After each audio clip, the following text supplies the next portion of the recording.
Hey guys, in this video I'm going to be going over the progress I've made on WireSlicerPy since the last video. If you're not sure what that is, then go see the last video, but more specifically, where I left off last time, I had finished the progress on slicing wings and also subdividing STLs into cross sections. In this video I'm going to be going over how I go from a 3D geometry like this to an actual model similar to this. As you can see, it's not quite perfect, but I have the prototype working and you get pretty close results that you can sand down. At this point, I think most of the issues with the actual cuts are due to the actual wire cutter and calibrating it. So at the end of the last episode, I still had to work on positioning the cross-section pairs onto the workpiece and then converting that into a cut path. This video is to cover finishing those two portions, but I still have checking the STL geometry for holes left. I think that's going to be a much larger effort than this, and that's primarily because when you have an internal structure, the geometry is a lot more complicated, especially how you treat ordering the point cloud into a closed geometry. If you have like baffles or like internal decks, how do you handle that without actually having human intuition to look at it? It becomes a lot more complicated to sort the points. So I'm just going to quickly go over some of the algorithms I tried to actually position the pieces spatially on the workpiece. The first method I tried was calculating a potential field based on the areas of the shapes and then using that to calculate force vectors and then move the pieces based off of those forces. This worked out somewhat, but actually determining intersections and collisions wasn't always consistent. And then the next thing I tried was actually just collision modeling, and this is a quick clip of one of the earlier attempts at collision modeling. You can see that it didn't quite work out too well. A lot of pieces just overlap and it quickly diverges into all of them over top each other.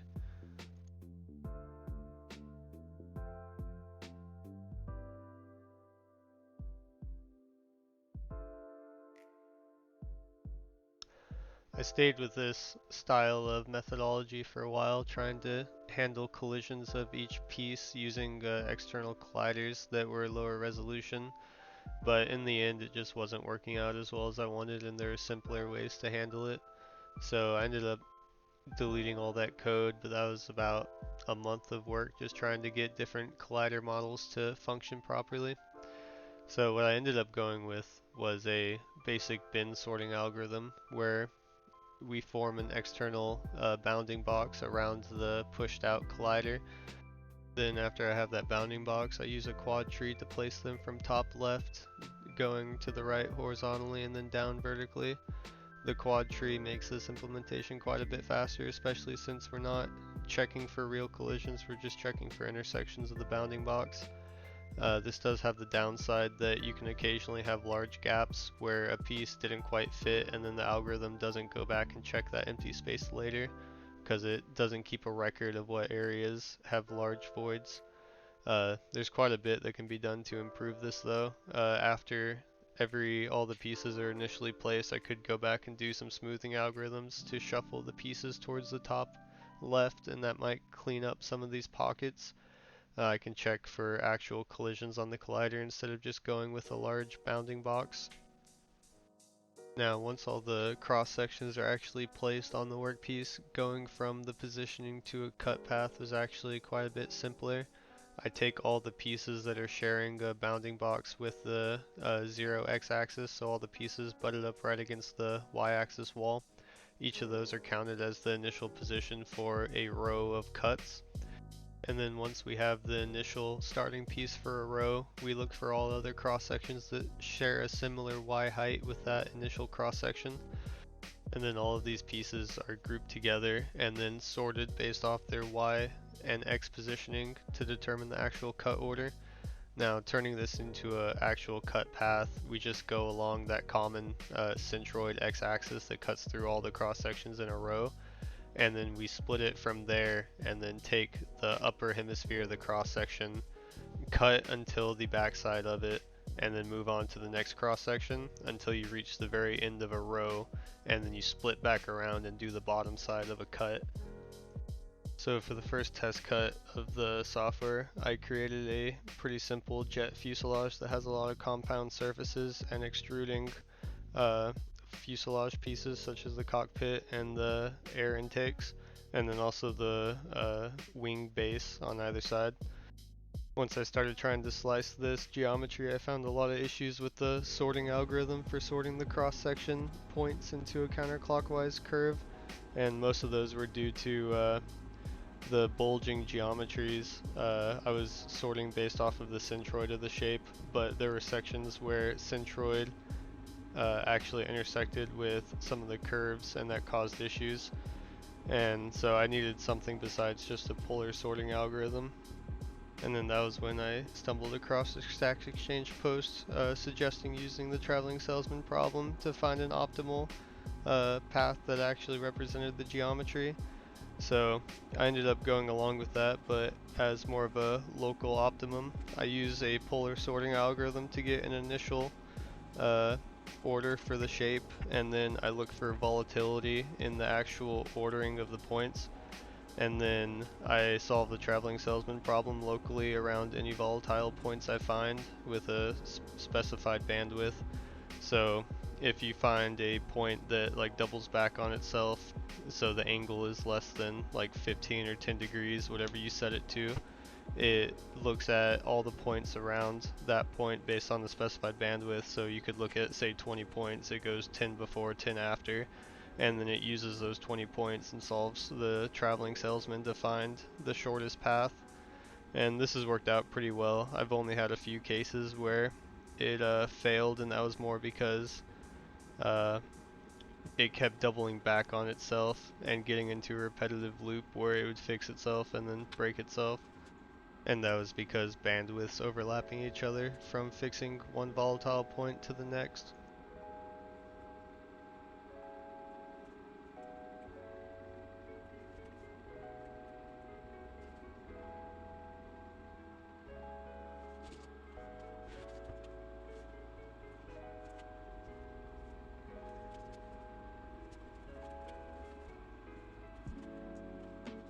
So here we have the first sheet of the jet getting cut out, the first attempt at actually using this new part of the slicer software. So far it's not going too bad. There's a little bit of mismatch. The wiring isn't set up too well, and the gantry actually hit the power supply on the first row right about here, and then that's what caused this gap. I was able to reset it somewhat when it made it to the second row because I just manually held the gantry in place so that it skipped a tooth on the pulley. But definitely need to get the power supply wiring set up better so that I don't have to monitor it the whole time. This cut's about 45 minutes in, so it's pretty slow. As you can see, I had a bit of CAD vision when I was setting this up because I put about 1 centimeter gap between each part on both sides, and from the cut it looks pretty small, but when it actually is on the sheet there's a lot of wasted space there, so I need to make these a bit tighter, and I can also do more work to get them closer together besides just that gap spacing. Other than that, it's cutting pretty alright. Mainly just the speed really needs to be worked on, and then the setup for holding the sheet. If I wanted to do anything smaller, like if I wanted to cut something like this, I think I'd have some trouble getting it held. Definitely with the setup I currently have. I had to move the gantries closer together to be able to manage this cut, because otherwise the taper on the fuselage pieces just makes the gantries go way outside of their movement range. So right now they have about a 20 centimeter gap from wire to wire, and that seems like a pretty good compromise. Could probably get it even closer, but I'm not sure it's worth the time to set up to do that unless you have some really steep curves in your cut.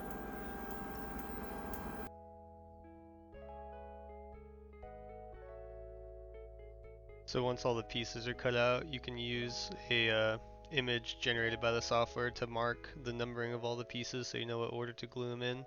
unless you accidentally let all of them fall out like I did, and then you spend about 20 minutes trying to find which pieces go where, since a lot of them look similar.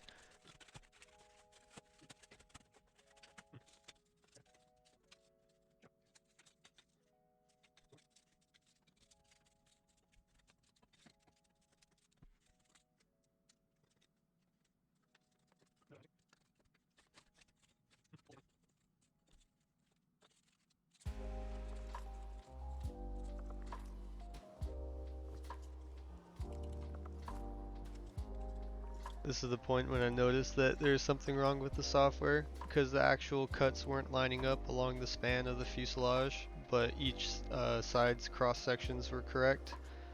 And so when I was gluing them together, top and bottom didn't actually stay flat because they ended up cantering towards each other due to the gap.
So as you can see, there's pretty large gaps from one section to another where they don't actually line up anywhere close.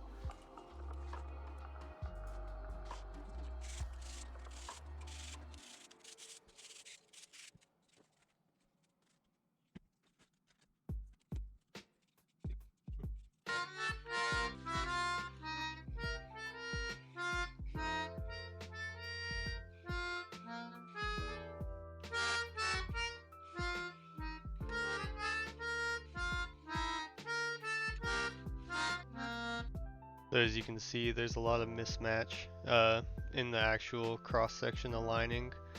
And looking into it, I found that this was because I was actually I was centering both parts of the cross-section pair individually instead of as a whole joint piece. And this was being done pretty far along in the process, right before they're placed on the actual workpiece. So the edges of the cut weren't lining up with each other anymore, since they were being centered independently from one another. But that was actually a pretty easy fix. So after I got that working, I decided to test out a smaller cut instead of going with such a large one. So this was the next cut after that, and it came out a lot better than the previous one. There's still a little bit of mismatch, but a lot of that is due to calibrating the wire cutter and also not having a jig to hold the foam in place, because the foam actually fell over a little bit during the cutting. So now that I have the bottom two boxes completed to at least a prototype level, there's still a lot more work I need to do to improve the software, like making it more user friendly and also making a lot of the parameters used to set up everything more transparent to the user, giving them more access to it. Then there's also handling more complex geometries and just tying it all together. I'd also like to add support for saving intermediary steps and also saving projects, probably through using JSON, because a lot of times when developing portions of the code, it takes a long time to do everything leading up to it, and since I don't have ways of saving the intermediate steps, I end up wasting a lot of time just say regenerating all the cross sections to go into placement, or redoing all the placement and generating cross sections to test out generating the cut path. So there's a lot more optimization I can do with the process there, and then also just general code cleanup. I have a lot of helper functions right now that clean up the process of going from an STL to the final geometry, and I'm probably going to hook those up to command line arguments pretty soon, so it's easier to get access to for most users instead of going through a tester file and compiling the Python code that way. But end goal is to get the command line working and then wrap a GUI around the command line, probably using JSON to pass information from the GUI to the command line. But that's probably pretty far in the future at this point. There's a lot more stuff I need to clean up in the code and a lot more functionality I need to shore up, and then just general feature improvement. But yeah, that's the current state of the software. I'll have some videos up soon-ish on the plane. I used an example in this because there's another project I've been working on since November that ties into that one. That little plane's sort of a test platform for this software and for the project I've been working on since November. But thanks for watching, everyone. Have a good day.